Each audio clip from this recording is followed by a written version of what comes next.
Bonjour à tous et bienvenue sur Crypto Signal. Aujourd'hui, ce qu'on va faire, c'est qu'on va aller analyser, faire un petit peu plus du weekly, des hautes time frames pour la reprise, se remettre un petit peu dans le bain, comprendre pourquoi Bitcoin est en train de rejeter sur les zones actuelles, quelles peuvent être les zones supérieures où il peut rejeter, quelles peuvent être les zones inférieures où il peut nous donner également une forme de réaction vers le haut, puisque pour le moment, on est plutôt dans un range entre 40 et 44, pardon.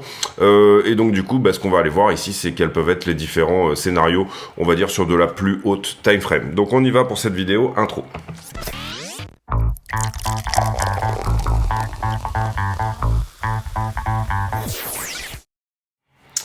Alors, on est là donc en weekly sur BTC face au dollar.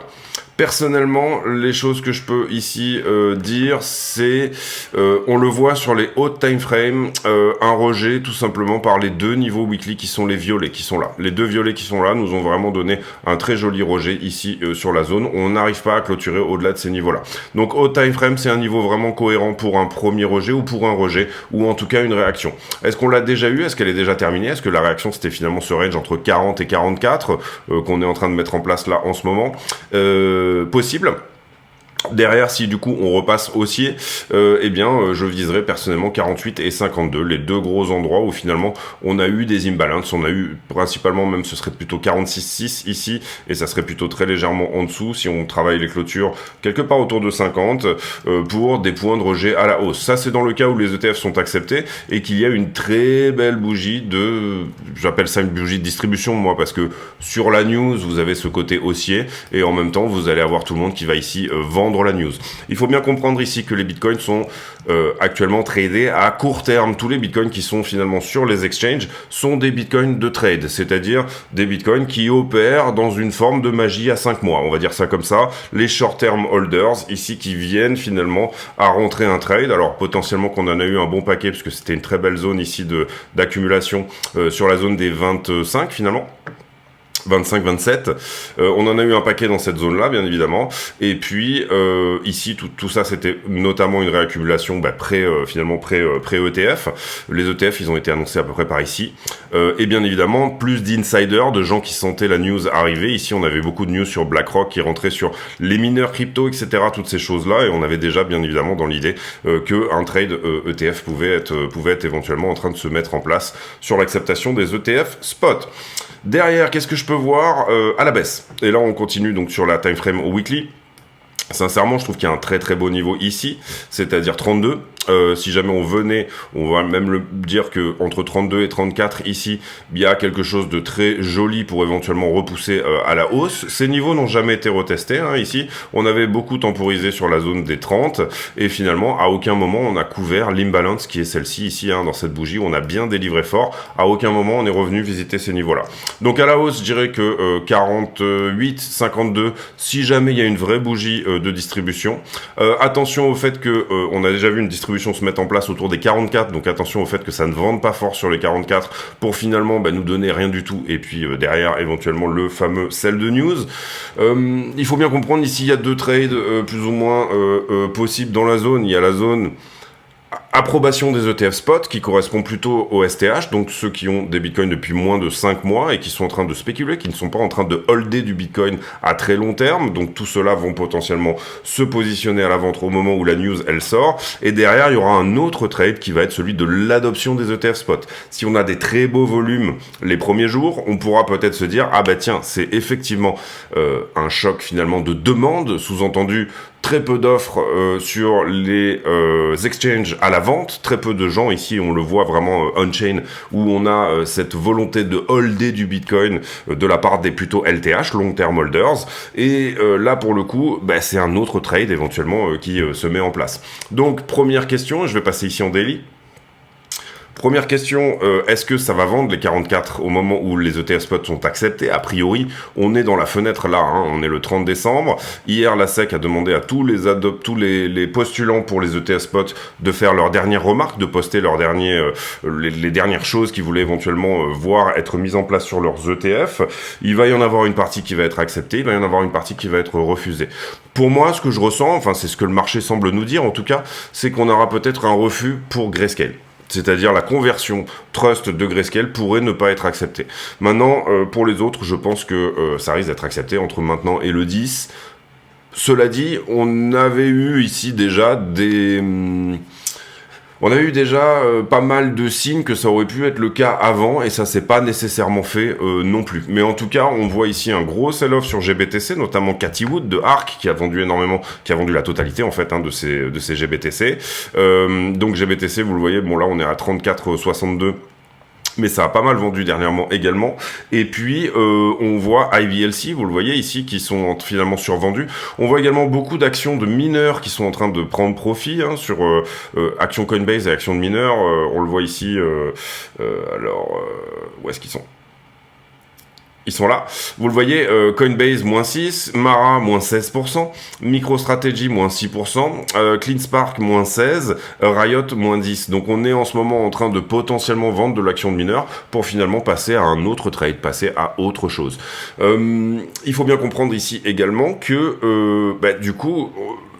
Ceux qui prennent profit actuellement se disent bon, j'ai passé mon trade à proportion des ETF spot puisqu'on a une date maintenant. On sait le sell de news se fait logiquement avant la date. Enfin, on commence à vendre avant la date, ce qui explique un petit peu le range actuel tout simplement. Mais derrière, il y a encore une fois le trade de l'adoption des ETF qui va être différent et qui va être potentiellement à prendre. Sur les plus courts time frames, ce que je peux dire, c'est que on avait plus ou moins anticipé ce range entre 44 et 40. Pour le moment, on est pas mal dedans. Concrètement, on perd quand même le momentum, c'est-à-dire celui des 26 à 37, là, la droite rouge que vous voyez là, ça c'est perdu. On rejette également sur les niveaux 1h, 4h daily qu'on avait dit. Là, on a tous les niveaux pour éventuellement se baser là-dessus, que ça soit sur de l'intraday, que ça soit sur des trades plus longs, etc. Tous ces niveaux sont pertinents. Vous le voyez, les deux niveaux weekly ici qui sont très pertinents également. Pour le moment, si on enfonce tout simplement ça veut dire, et là, vous comprenez qu'on a décalé, donc on est passé en daily, donc on ne regarde que cette structure-là en termes de volume profile ici, et que là, on a une très belle imbalance qu'on qualifierait d'être jusqu'à 37, c'est-à-dire la borne haute de la latéralité, enfin de la consolidation précédente, tout simplement. Une belle structure, c'est une structure qui revient à chaque fois chercher, d'accord, ces creux comme ceci, c'est-à-dire à chaque fois je viens chercher la vallée précédente. Ça c'est une belle structure qui du coup amène du volume profile dans vraiment toutes les zones. Pour le moment c'est pas ce qu'on a sous les yeux, on a une petite imbalance ici, vous le voyez, on a délivré assez fort à la sortie de ça. Donc je dirais que si on vend plus fort que ce qu'on devrait, ou en tout cas si on vend, là on est dans les 10 jours, s'il y a une forte vente qui se mettrait en place, je dirais que 38,5, 37 est une belle zone pour éventuellement TP sur vos shorts, et je dirais également que un peu plus en deçà, on a quelque chose d'intéressant pour moi sur ce FVG là, c'est-à-dire 32. Donc voilà comment je vois les choses. Si ça vend très fort, ça peut corriger de 30%, c'est pas un problème. Ça ne remet pas en cause la structure haussière basique sur BTC et ça sera une zone logique de celle de news, prise de profit. 32, vous comprenez également que ça correspond à la borne haute du range précédent, celle que je vous ai montré tout à l'heure, là où on a beaucoup de volume profile finalement, et c'est là qu'on pourrait peut-être trouver notre fameux rebond. Ici, je vous montre plutôt les 31, voilà, c'est ça. Concrètement, voilà en haut time frame comment je vois les choses. Attention parce que également possibilité, et il faudra être vigilant également pour ceux qui sont en short bien évidemment, sur la zone des 40. Pourquoi ? Parce que j'ai cette petite trend là, vous le voyez, qui avait bien tenu par le passé. On avait eu une accélération. Derrière on revient mais on ne revisite pas le niveau haut, les 38. Et on a cette petite trend ici qui pourrait également tenir le prix. Donc là, on a une conjonction finalement autour du 4 janvier, on va dire ça comme ça, de les 40, niveau petite time frame qui pour le moment a tenu le prix, le creux précédent comme celui-ci, et conjonction donc de ce niveau-là plus la trend. En général, souvent on a une réaction quand même quand on a une trend plus un niveau. Personnellement, je ne joue que les niveaux, je ne joue pas les trends, mais je prends les trends comme une confirmation supplémentaire que éventuellement on peut être effectivement là-dedans. Et là, on va dire que c'est pas une trend, c'est une trend qui a quand même retesté un bon paquet de fois, donc c'est pas juste 2 points sur une droite, c'est facile de faire une droite avec 2 points, mais là on est sur quelque chose de peut-être plus conséquent. On reviendra en petite time frame pour essayer d'aller voir un petit peu les scénarios dans les plus intraday, on va dire.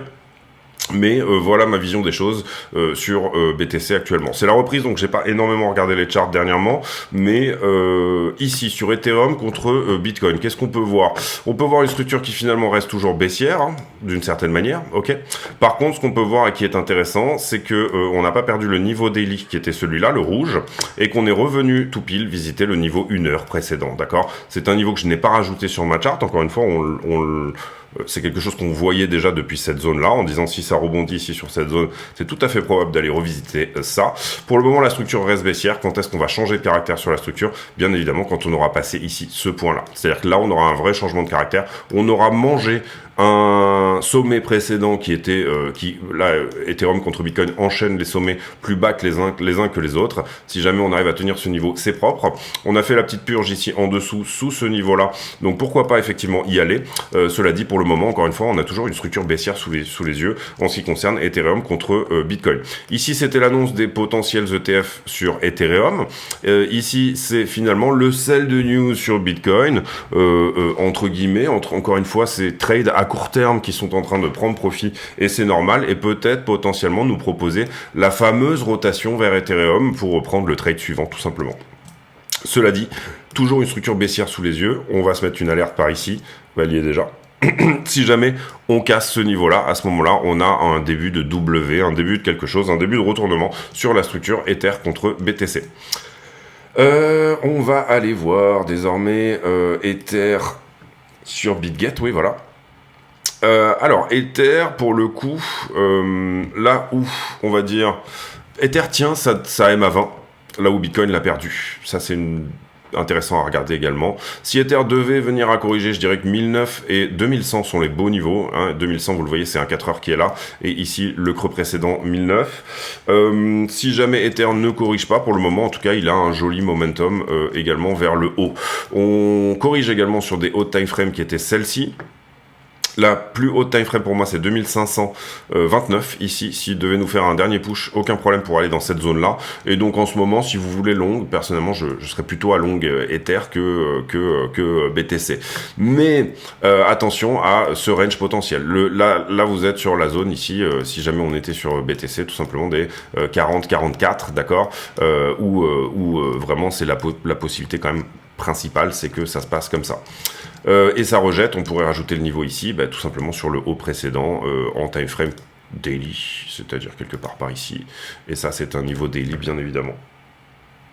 Ok, donc à partir de là, pour le moment, on reste sur un scénario de range. Si vous voulez rentrer long sur Ether, ce sera plutôt autour des 2153, peut-être légèrement au-dessus. Si jamais vous voulez tout simplement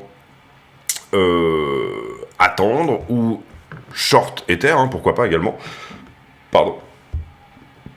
Du coup, ça se fera jusqu'au 1850, je dirais, peut-être potentiellement 1920. Là, sur cette zone-là, il y a déjà quelque chose à prendre. Personnellement, je verrais bien Ether revisiter les 1007. Si jamais on corrige vraiment fortement sur BTC.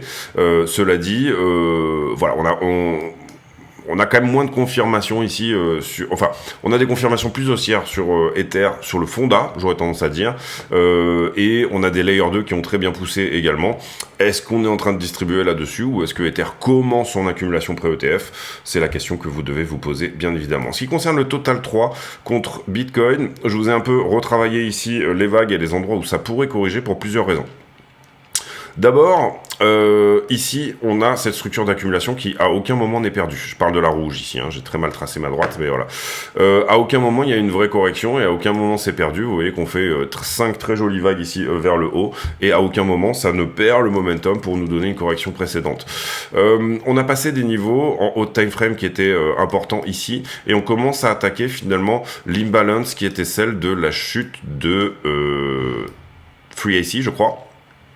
Puisque ça doit être Luna, si je me trompe pas, et ça doit être FreeAC, autour de mai, il me semble, oui, ou Luna, peut-être Luna, ça c'est Luna, et ça c'est FTX, autant pour moi.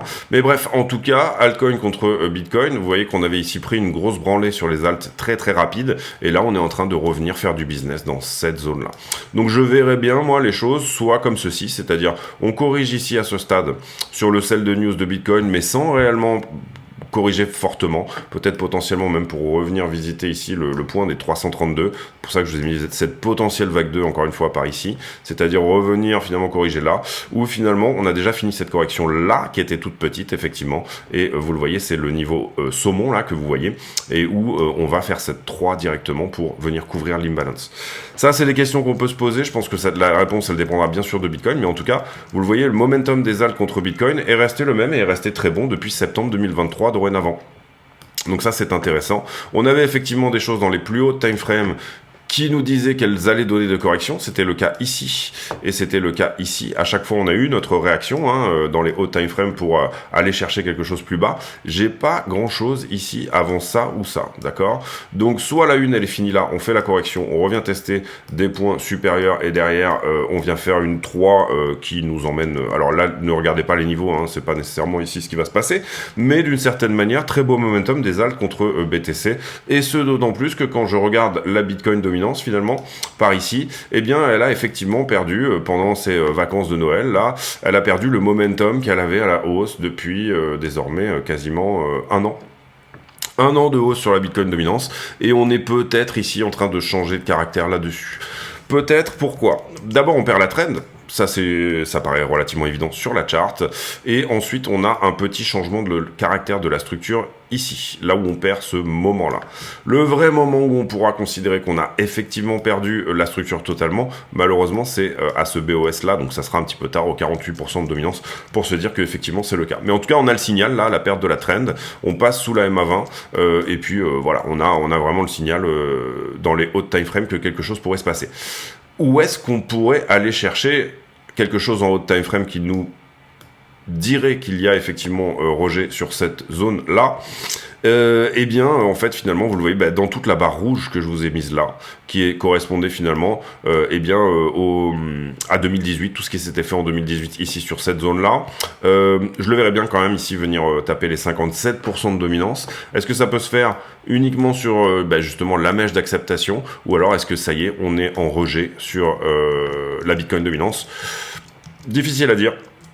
En tout cas, la zone ici était quand même assez propice, effectivement, parce qu'on avait eu pas mal de business dans ces zones-là. Enfin, on avait eu des choses ici qui avaient rebondi. On en avait eu là également. Et voilà, la seule imbalance dans laquelle on est ici à ce stade, c'est-à-dire là où il n'y a pas grand-chose, finalement, en partie couverte, pas totalement. Ici également, vous le voyez, on avait mis ce niveau en weekly, qui, je crois, n'a pas été pris sur la Bitcoin dominance, sur une time frame weekly, encore une fois, je crois. Oui, non, c'est ça, c'est exactement le niveau weekly ici, comme on avait dit. Bon, là, vous voyez qu'il y a effectivement des choses en haut time frame qui avaient rejeté par le passé. Voilà. C'était ça ou 57. À vous de vous faire votre idée maintenant et de jouer votre scénario avec votre risk-reward tout simplement en fonction. La stablecoin dominance, on va la prendre ici sur cette chart plutôt là. Alors la stablecoin dominance, c'est pareil, niveau en haut time frame qui lui finalement est en train de tenir, c'est un peu la même chose que ce qu'on regarde sur BTC derrière de l'autre côté. Est-ce que dorénavant la stablecoin dominance se met à plat, c'est-à-dire qu'on est sorti du canal ici historique, ça c'était un très très gros canal depuis le départ. Est-ce qu'on se met à plat, c'est-à-dire que la stablecoin dominance ici nous renvoie sur, je dirais, quelque chose comme un scénario... allez, à minima, on voit très bien ici que les 12% de stablecoin dominance c'était un endroit où on s'était pas mal mis à plat également sur cette zone-là. On a toujours refusé ici, quand on était sur la stablecoin dominance, de passer ce niveau. Là, on vient de décharger vers le bas. Est-ce qu'elle est en train de nous faire ici ce point, c'est bien d'en parler au départ, c'est mieux d'en parler au départ que quand on sera ici, d'accord. Revenir aux 12% de stablecoin dominance, ça ferait mal quand même. On va dire qu'à dominance égale, je crois qu'on avait déjà regardé, mais 4 septembre 2023, à dominance égale sur Bitcoin, le 4 septembre 2023, on était sur quelle zone?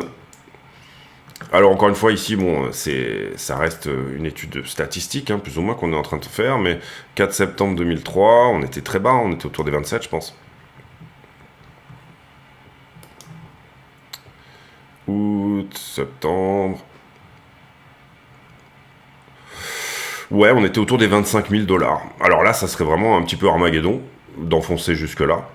mais si la macro et toutes ces choses-là veulent bien nous donner ça, pourquoi pas. Pour l'instant, en tout cas, sur Bitcoin, moi je vois quand même ici qu'il y a eu beaucoup de volume sur cette zone-là. Revenir à 27 est possible. Vous le voyez d'ailleurs que c'est le POC de tout le mouvement, en fait, finalement. Ici, d'accord. Et c'est le dernier creux majeur, d'accord. Ici, creux majeur. Ici, vous voyez, on fait un top, mais il n'y a pas de creux majeur entre les deux. C'est le dernier creux majeur. Effectivement, 27 pourrait être dans les tuyaux, pourquoi pas. 32, 27, bon, ça serait étonnant quand même qu'on réenfonce dans cette zone où il y a eu tellement de business pendant tellement de temps, d'accord. Ça serait quand même étonnant. Donc je viserais plutôt 32 ici à ce stade. Revisite tout simplement également de cette grosse trend qui est ici. Je voudrais pas faire trop long en ce qui concerne l'analyse technique, mais finalement ici, vous avez le plus bas du 16 novembre, vous avez le premier signal haussier, on va dire, autour du 17, et derrière, vous avez une très belle trend ici, et vous voyez qu'elle est bien tenue, je parle de la rouge qui est là. Donc redescendre ici à un moment donné à 32 pourrait nous dire, bon, on revient juste tester finalement, et là, on vient marquer un creux plus haut que 25, d'accord? Aller à 27, ça me paraît quand même... Maintenant qu'on a poussé aussi haut et maintenant qu'on est si proche de l'acceptation de la news ETF, etc., c'est quelque chose qu'on aurait pu défendre, je pense, par là. C'est-à-dire une réintégration du range pour toucher les 27. Maintenant, défendre ça aujourd'hui, ça me paraît compliqué. Mais possible, encore une fois, il faut être prêt à tous les scénarios et c'est pour ça tout simplement qu'on regarde un petit peu et que c'est l'esprit d'analyse, c'est l'ouverture, voilà, à tous les scénarios possibles, un petit peu comme dans un brainstorming. Des fois, vous envoyez des choses qui sont tout simplement un peu grotesques en termes de possibilités, mais vous êtes peut-être finalement dans le vrai. On passe sur la news. Alors j'ai retweeté pas mal de choses pendant ces vacances. J'étais assez actif sur Twitter et assez peu sur Discord finalement. Parce que sur le Discord, je parle de trade. Sur le Twitter, je parle de news. Donc là, j'ai plutôt suivi les news. J'ai très peu tradé pendant les vacances. Donc c'est normal que j'ai été plus actif sur Twitter. Qu'est-ce qu'on va... Alors comme j'ai pas mal retweeté, on va ici essayer de couvrir les choses vraiment les plus intéressantes. Mexi où on a eu où on a dit faites attention, il y a peut-être ici un petit peu du FUD. Ici depuis 150 ans on voit finalement que le S&P est juste un hedge contre l'inflation, vous le voyez quand vous le corrigez tout simplement bien par la perte de pouvoir d'achat, bien à ce moment-là vous êtes à plat. Barry Silbert qui démissionne de Grayscale, alors ça c'était un peu étonnant. Grayscale qui finalement accepte le cash only. Le cash only, on en a déjà pas mal parlé, donc on va pas refaire ici toute l'histoire, mais c'est le mécanisme, on va dire, de création et mise à jour de la NAV, donc de la Asset Value, Navigating Asset Value, quelque chose comme ça. Net Asset Value, je sais plus.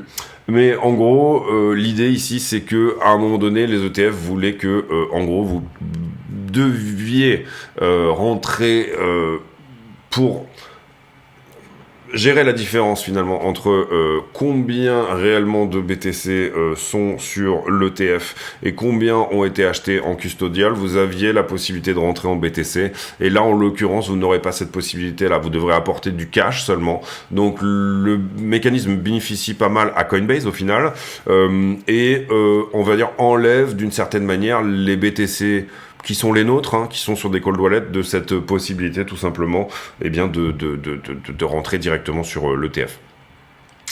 Encore Saylor qui achète encore du Bitcoin. Ici, gros move au niveau de l'Inde qui a rendu illégaux Binance, Qcoin et pas mal d'autres exchanges. L'Inde qui fait un peu la girouette ici au niveau des cryptos, mais attention parce que l'Inde, elle est en ce moment en charge de pas mal de commissions autour de ça.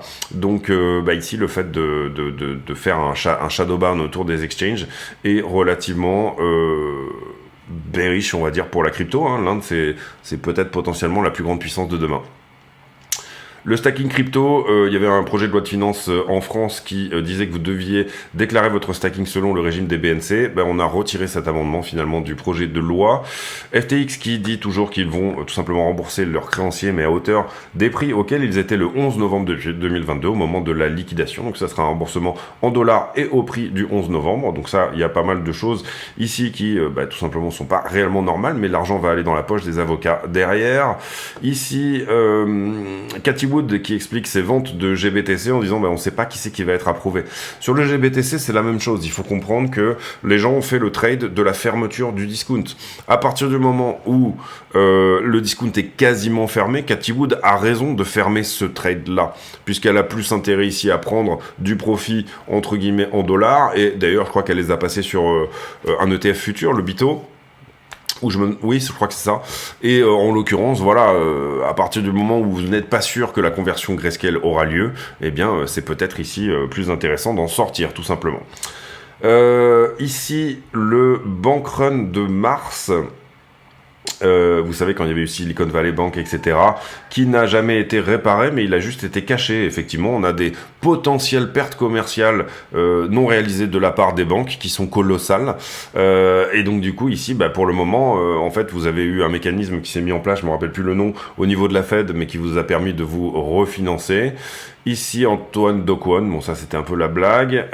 Derrière, les États-Unis qui finalement, il leur manquerait 3,2 millions de maisons. Et ça, c'est quelque chose que j'avais expliqué, en tout cas, c'était mon humble avis, mais en gros, comment dire, la crise immobilière aux États-Unis n'aura pas lieu sur fond de cette hausse de taux ici actuelle. Pourquoi ? Tout simplement parce qu'il y a eu un boom démographique dans les années 90, les gens qui ont 30 ans aujourd'hui et qui ont besoin d'accéder au logement en termes de propriété, hein, bien évidemment. Et il y a eu très peu de construction en raison de la crise de 2008. Et donc du coup, on est un petit peu sur un problème ici d'offre-demande également, et il n'y aura pas de crise commerciale aux États-Unis, en tout cas à mon sens, tout simplement parce que quand vous regardez la démographie face à l'offre de maisons, là où en 2008 on avait trop de construction de maisons, ici actuellement on n'a pas suffisamment finalement de maisons. Donc il n'y aura pas, pour moi, de crise immobilière aux États-Unis. Derrière, le nombre d'Américains qui détiennent des stocks est à un ATH, ça c'est pas forcément rassurant. Ici, on a remplacé chez Coinbase le Head of Custody, donc c'est-à-dire juste avant pré-ETF, en fait, on change un peu l'équipe qui va s'occuper de tout ce qui est custody, puisque custody, ça veut dire, bien vérifier que en face de un Bitcoin acheté sur l'ETF spot, il y ait bien un Bitcoin dans les portefeuilles de Coinbase, et c'est tout simplement ici, visiblement, des remaniements qui sont en train de se faire. Ici, notre ami Jamie Dimon, qui est votre pire ennemi, hein, d'une certaine manière, qui appelait ici, il n'y a pas très longtemps, au Bitcoin ban, et finalement qui se retrouve dans les plus gros players de l'ETF Bitcoin BlackRock, puisqu'ils ont été désignés comme participants autorisés. Et ce, aux côtés de Jane Street également, qui est en crypto assez décrié, puisque on estime que peut-être que Jane Street, je le rappelle, où vous travaillez... si je me trompe pas, il me semble SBF, et c'est là où il a rencontré Caroline Ellison, Jane Street qui a peut-être participé à la chute de Luna. Il y a des rumeurs qui courent comme quoi ça pourrait être leur trade qui a fait effectivement collapse Luna. Tous les ETF Bitcoin, tous les participants ici qui hier ont fait leurs derniers amendements, et la SEC avait demandé à ce que d'ici le 29, tous ces ETF là soient... remis à jour, hein, et, surtout c'était la principale question, c'était ce fameux mécanisme de cash only ou Bitcoin only. Tous avaient demandé une approbation en Bitcoin only, et finalement tout ça a été changé en cash only. Et ici je vous rappelle que la chaîne reverse tous ses bénéfices à mécénat chirurgie cardiaque. Gaza, on va pas en parler aujourd'hui. Ethereum en 2023 avec Buterin, on va pas en parler non plus. Il y a des propositions assez intéressantes sur Ethereum. Fidelity qui nous a dit que leurs frais seraient autour de 0,39%. C'est très bas. On est plutôt sur des 0,80, 0,70, donc c'est très bas. Donc Fidelity qui devrait peut-être dans la course aux assets under management finalement, c'est-à-dire que là, ça va être une course, si les ETF sont acceptés, ça va être une vraie course à avoir le maximum dès le départ, le maximum d'entrants dès le départ, et là en l'occurrence Fidelity avec des frais assez bas qui se placent plutôt bien. Des frais assez bas, c'est aussi, puisque pour la plupart vous allez accéder aux ETF via votre banque, des frais assez bas, c'est aussi moins reversé à une banque. Donc quelque part les commerciaux de la banque pourraient plutôt vous pousser vers d'autres qui finalement sur lesquels ils margent mieux, d'accord ? À voir.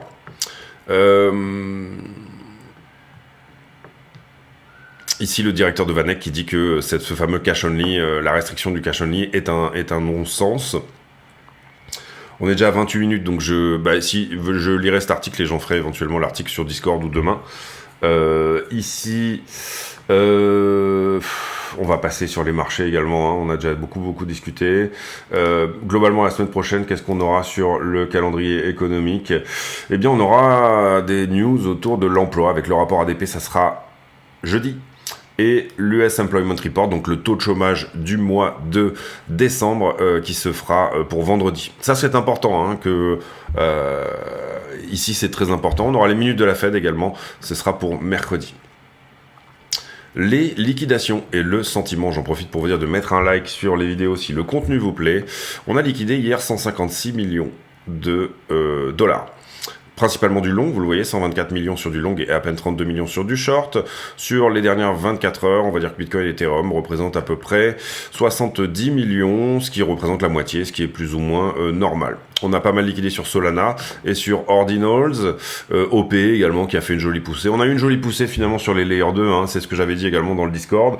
C'est-à-dire que si on s'attend à une poussée sur Ethereum, on peut s'attendre également bien évidemment à une poussée plus importante de la part des Layer 2, et on l'a vu sur OP qui a très bien fonctionné, Matic qui a fait son breakout des 1$, voilà, enfin tout ça est plutôt, en général, je l'évoque plutôt dans le Discord ou avec les affiliés, mais eh bien, ça a très bien fonctionné sur les Layer 2 pendant ces vacances de Noël.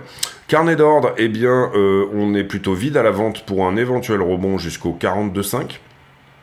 Peut-être venir couvrir cette imbalance là. Donc si on trouve ici un petit point où éventuellement rebondir, revenir, vous le voyez, chercher éventuellement la trend qui est celle-ci, je dirais que 42,5 c'est pas mal. Quelques ordres à l'achat ici qui finalement sont quand même assez importants ou pas. Non, 22, 437, ici 50. Non, c'est pas énorme. 132 bitcoins à 41 000 dollars. Là, on en a pas. Si entre 40 et 41, il y a quand même de l'ordre à l'achat sur le carnet d'ordre de Binance. Vendredi est sorti le COT, donc le Commitment of Traders, sur le CME, qui est en ce moment l'endroit où on est le plus tradé, hein, tout simplement, sur BTC. Vous voyez que c'est le code du 26, puisque on l'a sorti hier, mais il date du mardi précédent. Et vous le voyez, on a toujours des institutions qui sont extrêmement en longue. On a toujours des dealers, donc plus ou moins market makers et brokers, qui sont plus ou moins en short, et de l'argent leveragé qui est plus ou moins quand même en short également. Ensuite, les niveaux de liquidation. Alors, on a bien déleveragé sur la droite rouge ici, hein, et à peu près par 3 fois. Pour le moment, on en est un peu loin, donc on pourrait reprendre du leveraging. Le funding est plutôt important, je dirais 0,5, 0,4, c'est quand même pas mal. En tout cas, par rapport aux endroits où en ce moment on corrige. Ici on avait mis 2 points à venir prendre en liquidation, c'est chose faite. Comment on s'est construit depuis? On s'est construit plutôt sur une structure qui descendait mais un funding qui a augmenté. Ça veut dire qu'il y aurait eu un point ici éventuellement à rajouter. Derrière j'ai plutôt une structure qui descend, un funding rate qui latéralise, donc j'aurais tendance à dire que ce niveau là pourrait éventuellement être pris. Et quand on regarde en plus petite TF,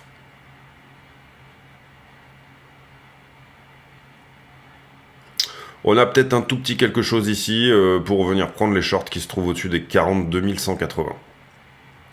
Donc on va mettre celui-ci en rouge et en 1 pixel parce qu'il n'est pas non plus incroyable.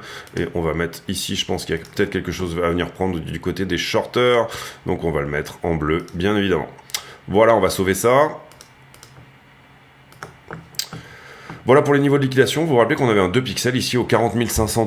Donc si on va vers le bas de range, ça serait étonnant de ne pas venir prendre ce niveau dans sa totalité. Demande au spot qui s'est légèrement repris par ici et puis qui finalement est plutôt à la latéralisation là-dedans. Des spreads qui sont toujours positifs. Donc ça, des spreads positifs, pour moi, je le considère comme plutôt bullish. En ce qui concerne les bulles de liquidité, eh bien, 10h, on va 10h, 11h, ça date de midi. Ah ouais, non, c'est bon, c'était un jour, pardon.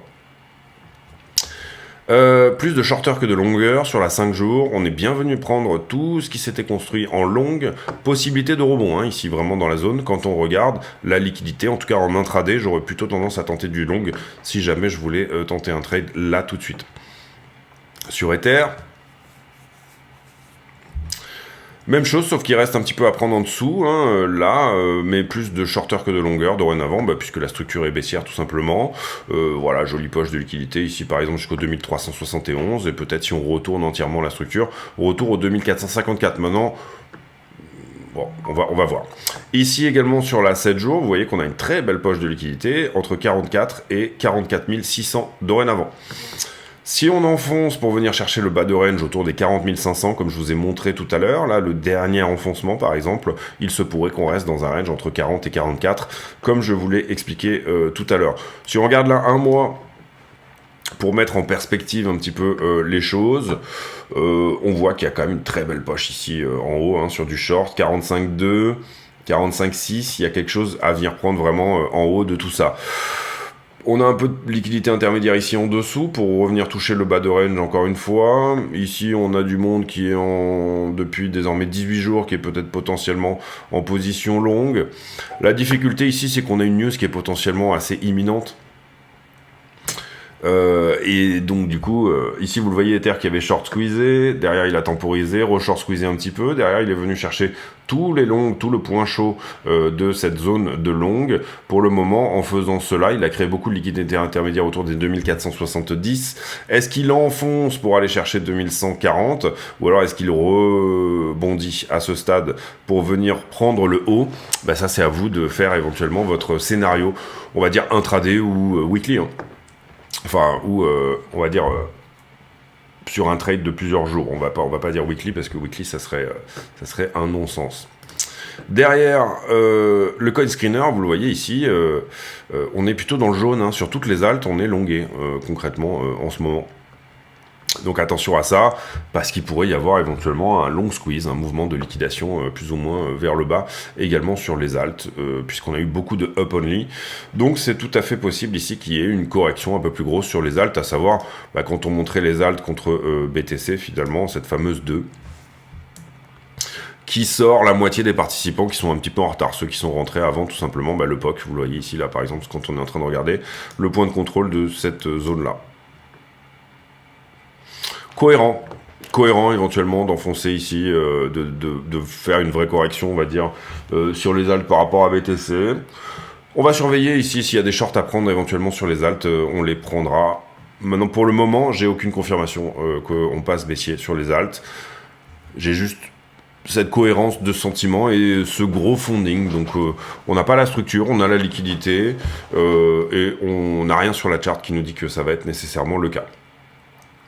BTC en petit time frame pour faire la clôture de cette vidéo. Alors, 15 minutes c'est bien. Oui, 15 minutes c'est pas mal. Oui, 15 minutes c'est bien. Alors, la structure est littéralement baissière, tout simplement depuis ce top ici et ce niveau 5 minutes qui n'avait pas été reclaim. Derrière, vous le voyez, on perd le point de contrôle de cette structure-là. On fait un gros dip ici. Là, on vient corriger les shorters qui étaient rentrés sur cette structure-là. Mais il y a une belle défense des shorters qui avaient shorté cette zone-là. C'est-à-dire qu'on ne sort que les retardataires, mais on ne sort pas ici tout ce qui s'est fait là-dedans. Ensuite, j'ai une belle structure également de distribution ici, là-dedans. Ça, c'est plutôt bullish, c'est-à-dire ABC. Et derrière, éventuellement, je reviens visiter 44,3, 43,8. Personnellement, je dirais... attention quand même. Si je devais tenter des choses en intraday ici, je les tenterais à peu près sur le niveau actuel, c'est-à-dire de dire que ça ne perd pas. Maintenant, encore une fois, on parle ici d'intraday, donc c'est vraiment pour moi suivre une trend et éventuellement sortir dès que de l'intraday, quoi, du trade de 3, 4, 5, 8 heures. Là où c'est plutôt mignon, je passe en 30 ici. Là où c'est plutôt mignon, c'est que je vous avais expliqué ici, enfin je vous avais montré cette droite violette que j'ai gardée. Parce que pour moi, c'est un peu la liane autour de laquelle s'entoure le prix, hein, d'une certaine manière. C'est, on va dire, une droite de tendance. C'est pas vraiment une trend, mais c'est quelque chose où on a tendance à passer au-dessus, passer au-dessous, etc. Cette droite-là, actuellement, représente vraiment... En dessous, on est bearish, au-dessus, on est bullish, j'aurais tendance à dire. C'est un peu l'idée, quoi. Et en tout cas, elle représente, on va dire, le tunnel dans lequel la liane, hein, encore une fois, sur laquelle peut s'entourer le prix. Donc je trouve ça intéressant, là, en ce moment, qu'on l'ait revisité ici et qu'on l'ait reprise là. Je trouve que c'est une droite qui a pas mal d'intérêt parce que elle nous avait donné ici, d'une certaine manière, tous les tops qui étaient là-dedans. Donc voilà, là, on est dessus. Intéressant également, on peut passer en dessous. Si on passe en dessous, d'une certaine manière, ça ne nous empêche pas de rester haussier. Cette droite, elle est en pente haussière, d'accord? Donc ça, c'est important.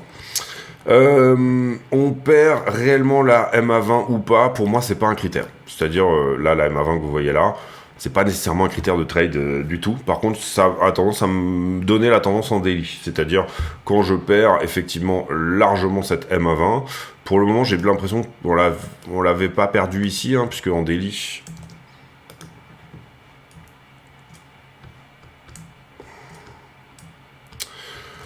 En daily, c'est la première fois qu'on fait une vraie bougie, carrément en dessous de la MA20, depuis un petit moment quand même. C'est-à-dire, vous le voyez ici, c'est la droite jaune, on ne l'a jamais clôturé là, on l'a jamais clôturé là, voilà. Là, il y avait eu des petits épisodes où finalement on l'a regagné. Derrière, on a eu un push. Sinon, d'une certaine manière, vous comprenez qu'ici, on était plutôt en territoire bearish hein, quand on était en dessous. D'accord. Donc une des grandes questions, je trade pas les MA encore une fois, c'est pas quelque chose que je trade, mais une des grandes questions, c'est est-ce qu'on arrive à tenir à la fois ce que je qualifierais d'être la moyenne de la montée, qui est celle-ci, qui est cette fameuse liane sur laquelle on s'entoure, et est-ce qu'on arrive à tenir la MA20, qui est aussi la moyenne de la montée, mais elle est un peu plus fluctuante, vous l'aurez compris.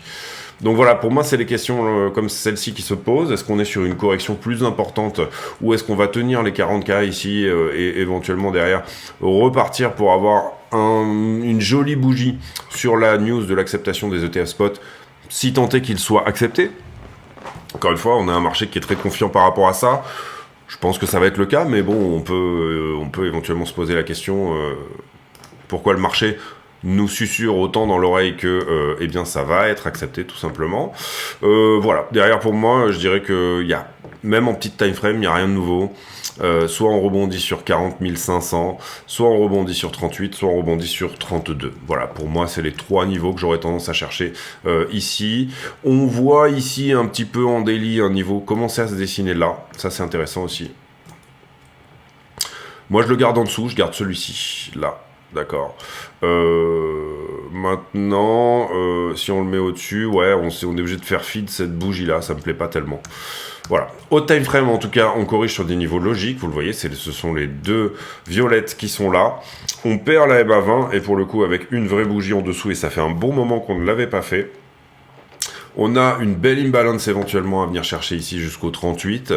La news de l'ETS spot est imminente, donc on va probablement ici avoir du monde qui va vouloir prendre cette fameuse bougie d'acceptation. Est-ce que cette bougie d'acceptation dépasse réellement 40 000 $, 44 000? Oui, si jamais, oui, pour moi, si jamais on est accepté là ici, on va assez facilement venir prendre en tout cas tous les shorts retardataires qui sont ici.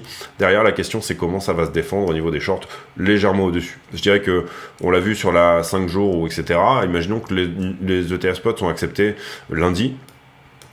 Bien sûr qu'on aura une belle bougie vers le haut. Une des grandes questions, c'est est-ce qu'elle se termine à 45,6 globalement hein.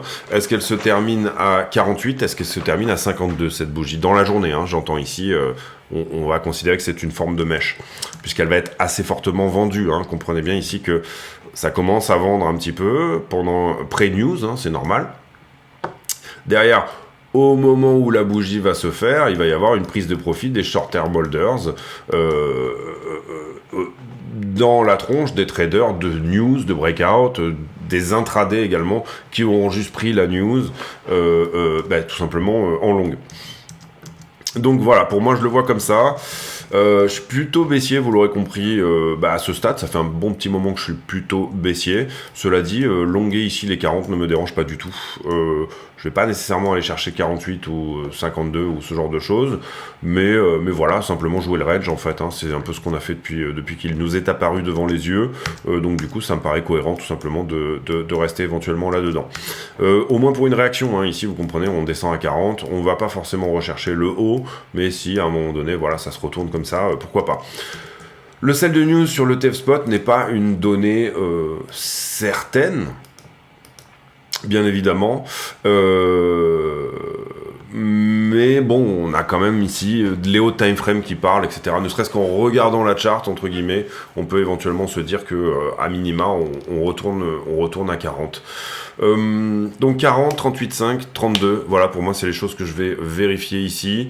Si jamais ce trade ne se met pas en place, ben, on en aura un suivant à partir de plus haut, etc. Donc respectez bien votre risk management, bien évidemment, respectez bien votre portefeuille, hein. Si vous ne respectez pas votre portefeuille, il va vite vous ramener à l'idée eh bien que vous ne savez pas où le prix va aller tout simplement. Donc il faut ici bien évidemment respecter tout ça.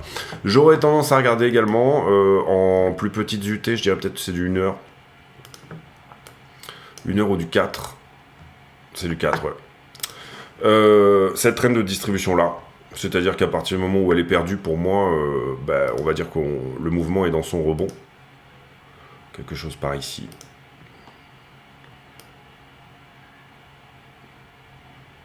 Il y a la petite 4 heures qui est là qui dérange un petit peu, mais on va le garder comme ça. Et on va le mettre bien évidemment ici dans la bonne UT, c'est-à-dire 4 heures. Là, on a la traîne de la distribution. Vous avez également le bas de cette fameuse distrib qu'on pourrait qualifier comme ceci, en tout cas en 4 heures ça pourrait être le cas. Un élargissement, j'aime pas trop les élargissements, mais voilà. 1, 2, 3, 4, 5. Rebond, refus, donc bah, du coup une 6, on rebondit ici.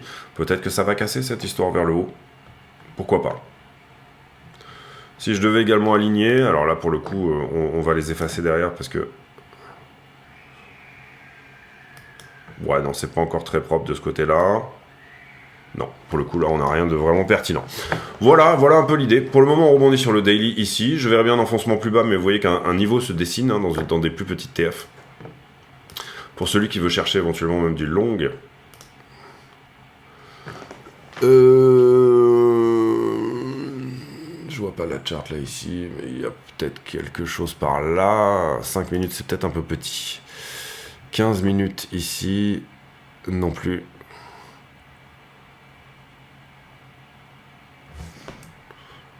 Excusez-moi.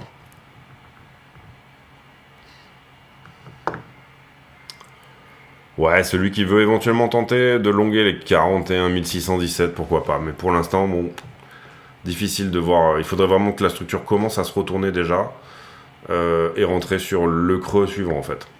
C'est-à-dire ici. Une structure qui commence à se retourner, qui vient prendre ça.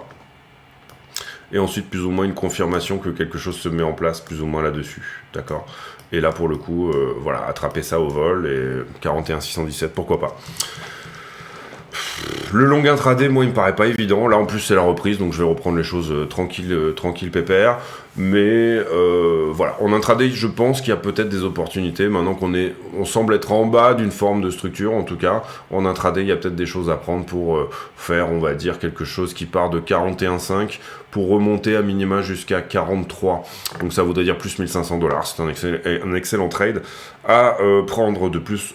Si vous êtes en short en ce moment, vous allez hedger une partie de votre short grâce à cet intraday.